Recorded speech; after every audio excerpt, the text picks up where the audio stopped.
You were a dental hygienist. You saw over 40,000 patients, and absorbing all of that energy, their fears, while also navigating through your own divorce and a Hashimoto's diagnosis. How did you begin to recognize that mind-body connection in your own life? Yes, and all of that was happening over the course of 20 years, being a dental hygienist and having my hands hover over people's energy bodies and recognizing what was causing people illness, what was causing people to be healthy, creating health versus disease. And it was really my life class. And what I began to realize was, oh, when I got diagnosed with Hashimoto's thyroid disease, which hits obviously that area in a woman's body, which is all around her voice. Wow, that really hit me hard because I had Louise Hayes's book in my operatory all those years, You Can Heal Your Life,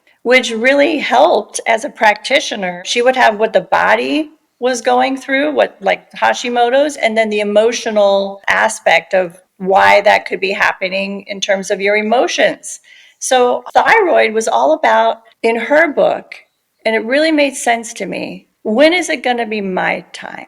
And I think a lot of women who are giving and nurturing, we all need to do one thing, and that is to turn all that nurturing around and give it to ourselves and make it our time. And I think a lot of people struggle with the fact that they feel like that's selfish when they focus on themselves. And, I always say that it's not selfish, it's necessary. Nobody else is going to give you the life that you want except for you. And you have to create that for yourself at some point in time. You have to have that realization. I think it really goes back to something so basic. When you're on an airplane and you give the oxygen to yourself first before anyone else, it really is the perfect metaphor. But it's like going back again, like how can you give yourself permission to actually receive the goodness that this life has for you? It comes down to what I think is kind of a different approach to this, and that is receiving intimacy. Yes. Being not only intimate, you can be intimate with another, but can you be intimate with yourself? How vulnerable that is. And the fear that's created around that concept, intimacy with oneself, knowing oneself so